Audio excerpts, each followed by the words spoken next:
Wapendwa wa familia ya Mungu, sehemu ya injili tuliyosikia sasa hivi kutoka injili ya Yohane fupi sana, lakini ni injili ambayo inapendwa sana na tumeshaisikia mara nyingi, naamini, kwa sababu inataja mambo matatu ya msingi kabisa. Kwanza, inatukumbusha kwamba Mwenyezi Mungu anatupenda sana, anapenda ulimwengu sana. Pili, kwamba kwa upendo huo alimtuma nafsi ya pili ya Mungu, ndio mwanae, aje ateswe. Kwanza tufundishe Mungu ni nani, halafu ateswe, afe, afufuke, na kwa kitendo hicho tupate wokovu. Wazo la pili.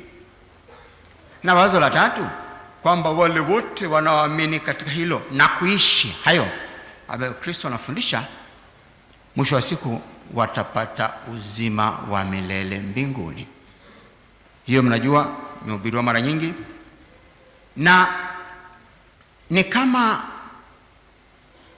jumuisho, summary ya habari njema. Kwa kweli sentences hizi tatu, maneno haya matatu, tunapoongea kuhusu historia ya wokovu, habari ya wokovu iko hapo, inakaa pale. Huwa napenda kuuliza watoto wa kipaimara, eti kwa nini unapenda kuwa Mkristo? Kwa nini uko Mkristo? Basi kila mmoja anasema chake, lakini mwisho wa siku wanaishia kusema kwa sababu nataka siku moja niende mbinguni. Sawa, hata leo ndio anataja hapa, anasema watakaoishi vizuri hayo watakwenda kuishi katika ufalme pamoja na Baba. Sawa, lakini kuna zaidi yake ndani yake. Kuwa Mkristo, kuishi jinsi Mungu anavyotaka na Kristo alivyotufundisha, kuna zaidi, sio tu kwenda mbinguni.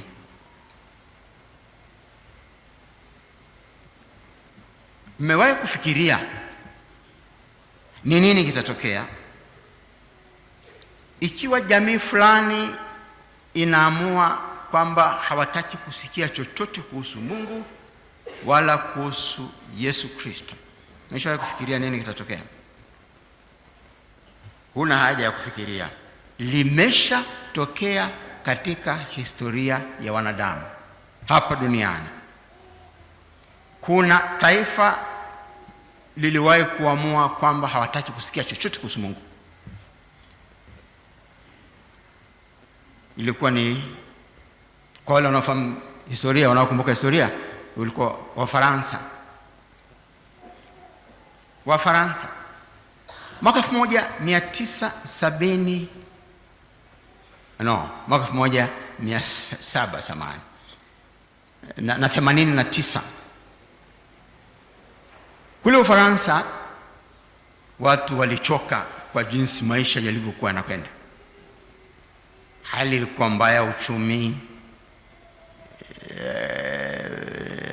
serikali ikawa haiwatazami sana, ilikuwa ni serikali ya utawala wa kurithi kifalme. Kwa hiyo watu wakasema, katika hali hii tunataka tupate huru. Kwa hiyo mwaka ule wakataka, kundi dogo la watu wakaanza kuwafundisha watu kwamba bwana, tukitengeneza serikali inayochaguliwa na kuongozwa na watu wenyewe, republic maana yake, maisha yatakuwa tofauti sana. Kwa hiyo wakakutana hao katika mkutano wa jumla, wakaamua kwamba sasa bwana, hebu tuwe na serikali ya kuchaguliwa. Wakachagua serikali yao na ikajidai kwamba ni serikali huru. Huru. Sasa neno huru likapitiliza. Kulikuwa na kundi moja, Jacobians, hawa wakiongozwa na mtu mmoja alikuwa Maximilian. Yeye akaenda kwenye extreme kabisa, akasema tunapotaka kuachana na utawala wa kifalme, tuachane na aina yoyote ya utawala ambao unatubana kwa namna yoyote ile. Wakasema ikiwepo dini. Na wakati ule dini Katoliki ndio ilikuwa kubwa pale Ufaransa. Kwa hiyo wakaanza kufanya nini? Wakasema kuanzia leo hakuna kuishi kitu kinaitwa dini, hakuna kwenda kusali, hakuna kuishi amri za Mungu.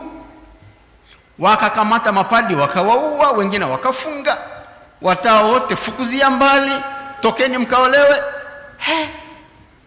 Mali za kanisa wakachukua, wakavunja misalaba, vitabu wakachoma, wakasema tunataka kuwa huru, mfalme ondoka, kanisa toka.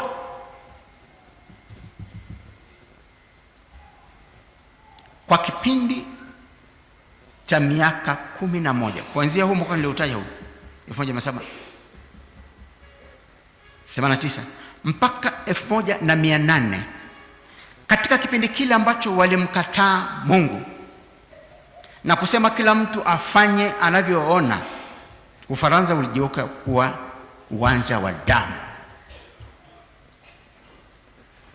Uwanja wa damu. Kwa sababu ilikuwaje?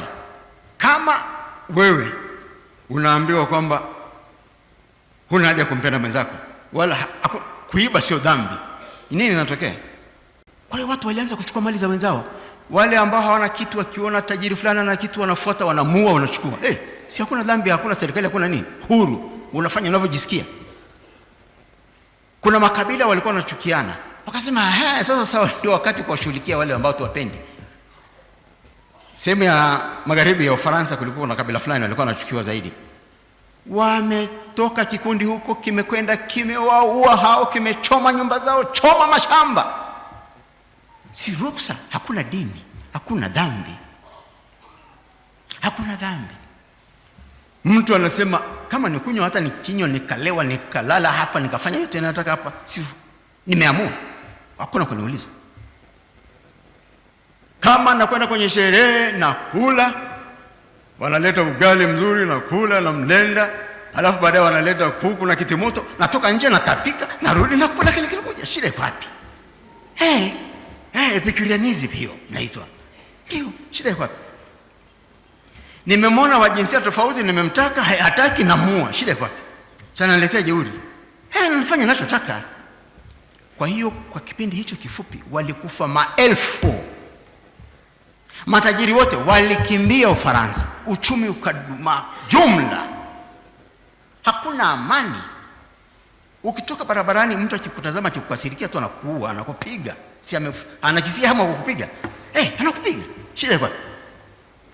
Mpaka alipokuja huyo Napoleon Bonaparte mwaka 1800, alipopindua serikali akasema hivi hatufiki, ndipo akaomba tena mapadi warudi, dini fundisho shuleni, watu wamuogope Mungu, ndipo amani ikatulia. Kwa hiyo ndugu zangu, haya tunayoambiwa hapa kwamba tuishi maadili ya Mungu, si tu swala la kwenda kwa Mungu, kusubiri kwenda mbinguni, muhimu sana kwa maisha yetu hapa duniani. Kwa hiyo kwa nafasi hii niseme kwamba kanisa linawekaga utaratibu na viongozi wa kutufundisha haya yote kwa ajili ya usalama wetu kwanza hapa duniani. Kwa hiyo kwa nafasi hii nipende kuongea na wazazi wote, pendeni kushughulikia masuala ya dini ya watoto wenu. Na ndio maana kama jimbo mwaka huu ni mwaka wa familia. Kwa hiyo baba na mama, naomba mkumbuke hilo tunapozungumza hilo kwa viongozi ninyi wa karibu. Tuendelee na somo letu. Nirudie, Ufaransa walichanganyikiwa kwa sababu walikataa viongozi pamoja na uongozi wao wa serikali au wa dini. Kristo alijua kabisa kwamba hakuna jumuiya inaweza ikaongozwa bila viongozi. Hakuna. Ndio maana alipojua atarudi kwa Baba, anamchagua Petro awe kiongozi, aendeleze na kuhakikisha yale ambayo Mungu anataka yanafanyika. Na Petro naye akawa na wachunga wenzake, anawatazama wenzake, wakaenda huku na huko, wakaanzisha makundi, yale makundi baadaye yakawa majimbo. Ndio mtiririko mpaka leo kwamba tunakuwa na majimbo huku na huko, yanakuwa na askofu, lakini wote tunamtazama Petro, tunamtazama Baba Mtakatifu kama kiungo cha kuleta sisi wote pamoja. Na ilikuwa muhimu wawe na mgawanyiko huo ili utawala uwe rahisi, watu wafikiwe kwa karibu. Hebu fikiria, papa angekuwa ndio anayetakiwa atazame dunia nzima, angejua kule mbuga kuna nini kweli? lakini kwa sababu ya majimbo, basi mambo yote ya kanisa yanaenda pamoja, na amani tunaiona inakuwepo, na swala lazima la maisha yetu ya kiroho kwenda kwa Mungu baadaye inakuwa imekaa vizuri. Kwa hiyo huo ndio utawala wa kanisa.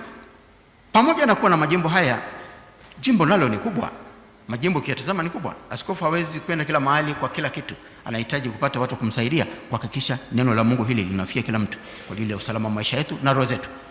Ndio maana basi majimbo ikaweka sheria kwamba askofu akiona kuna haja ya kufanya utawala au uwe rahisi zaidi, watu wafikiwe zaidi, huduma zipatikane kwa urahisi zaidi, wanaweza kugawa jimbo katika maeneo kufuatana na mahitaji.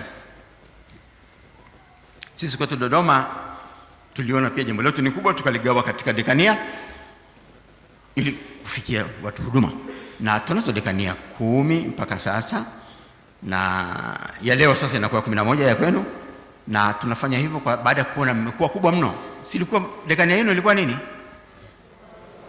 Paulo wa Msalaba. Tumeona mmefika parokia 13 karibu, ukiweka na zile ambazo zitakuwa parokia mwisho wa mwaka na mwaka kesho. Tukaona li dekania kubwa mno. Dekania zetu kwa kawaida zina parokia kama 5 hivi, ukiacha Petro ambaye ina 8, nyingine zote zina 5 hapo hivyo.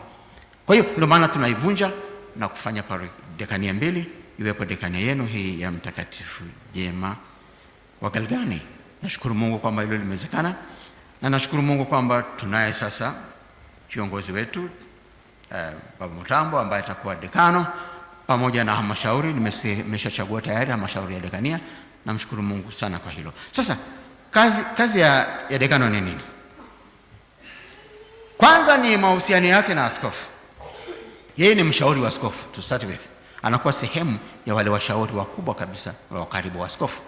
Ni kazi yake kutazama hali halisi ya dekania, na tunapokutana na wale washauri anamweleza askofu hali ilivyo, kwa askofu anapata picha kamili. Pia ni kazi yake kuleta ujumbe mbalimbali kutoka kwa askofu. Tunakutana mara 4 kwa mwaka, tuna mengi tunazungumzia ya kichungaji, ya kimaendeleo. Kazi yake kurudisha hayo kwa dekania yake, kwa mapadri, kwa watawa na kwa waumini wa dekania. Pia askofu anaweza akamtuma dekano kwenda kufanya mambo ambayo askofu angetakiwa aende lakini hawezi. Kwa mfano, nimepanga kipaimara kule Mpamaa, nikapata dharura ya kwenda kwa mkutano au shughuli fulani, naweza nikamtuma dekano, nenda katoe kipaimara au nenda kamsumike padi, na hivyo.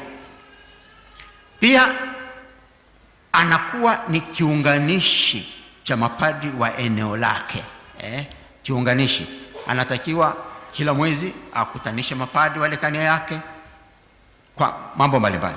Anaweza kuwakutanisha mara ya kwanza mapadi tu na yeye wakazungumza mambo ya kichungaji, lakini anatakiwa pia awe anakutanisha mapadi hao na halmashauri ya dekania kuzungumzia mambo ya dekania yote katika ujumla wake. Wakati pia anatakiwa wakati mwingine akutanishe tu mapadi wake na watawa, labda na seminarist hivyo. Kwa hiyo anakuwa na makundi tofauti na anawakutanisha kwa maeneo tofauti na nafasi tofauti. Lakini pia yeye anakuwa ni kama msikilizaji. Kama padi ana changamoto yake anataka aifikishe kwa askofu, anaweza kuipitisha kwa dekano pia. Anaweza kwenda kwa askofu moja kwa moja akitaka, lakini anaweza kuipitisha kwa dekano. Lakini kwa waumini, kama unakuwa na changamoto yako, unaona paroko wako kuna kitu ambacho mnazungumza kizungumziki, au padi fulani kuna jambo linafanyika halifanyiki linavyotakiwa, break ya kwanza kwa dekano. Hilo naomba niliongee polepole sana, kwa sababu kunapotokea changamoto katika parokia, watu wana tabia ya kuja moja kwa moja kwa askofu, kuja kumwambia mzee mtoe ile paroko pale hafai. Yule msaidizi wa paroko mlevi sana, mtoe. Nenda kwanza kwa dekano umweleze, baba, katika parokia yetu tuna changamoto 2, 3, njoo. Atakuja yeye, atasikiliza, akiweza kutatua sawa, akiona linamzidi nguvu, yeye dekano ndio anayelipeleka kwa nani? Kwa askofu. Naomba hilo tuliheshimu sana, kwa sababu ukiwahi kule juu tutakurudisha tena, alafu utajisikia vibaya. Kwa hiyo tutafuate utaratibu, sio Basi wapendwa, wajibu wetu ni kuwaombea wa viongozi wetu, dekano pamoja na mashauri. Nimesikia katika ile somo la Matendo ya Mitume, Paulo anasema, anawaambia viongozi kwanza wenyewe wakae vizuri na wasaidie wale wanaowaongoza. Na wale wanaoongozwa mnaambiwa kwamba muwapende viongozi wenu na muwaombee, muwe na umoja nao. Kwa naombeni sana umoja, tafadhali sana. Tukishikana kama dekania tutapiga hatua sana. Lile somo la kwanza pili limekazia sana kuhusu umoja, upendo, ushikamano. Naomba dekania hii muwe mfano katika swala la kushikamana. Ukitazama kwa mfano dekania ya Mtakatifu Petro, wao wanakuwa kama na siku ya miaka miwili. Wakikutana kwa mfano mwaka huu kama dekania, parokia zinakutana mahali fulani, tuseme hapa, wanasali, wanakuwa na semina, na wakati huo mapadi wanakuwepo kwa ajili ya kuwaungamisha. Alafu baada ya hapo wanarudi nyumbani. Mwaka kesho inakuwa tofauti. Wanakutana wote hivyo hivyo, lakini kabla ya kukutana wanafanya mambo mengi sana. Wanakuwa na michezo, mashindano ya mbalimbali ya kwaya, ya michezo, mpira, nini. Alafu ile siku ya mwisho inakuwa ni kilele, kutoa zawadi kwa walioshinda. Hivyo inakuwa pia tunafanya misa siku hiyo, tunaalika watu kutoka parokia zote ambao hawajabariki ndoa. Tunafanya harambee ya ndoa, wanakuja na mimi nawaombea kibali na baraka kwa Baba Mtakatifu. Tunawagawia siku hiyo. Inakuwa safi kweli. Naamini kabisa ninyi mtafanya na ziada kwa lazima mfanye kama wale tu. Nyie taifa kubwa bwana. Muonyeshe ubingwa wenu na ukubwa wenu, si ndio? Kwa hiyo na ongereni sana, na naamini mambo makubwa yatafanyika. Na kwa kweli nategemea makubwa kutoka dekania hii mpya. Mwenyezi awabariki sana, muendelee vizuri. Tumsifu Yesu Kristo.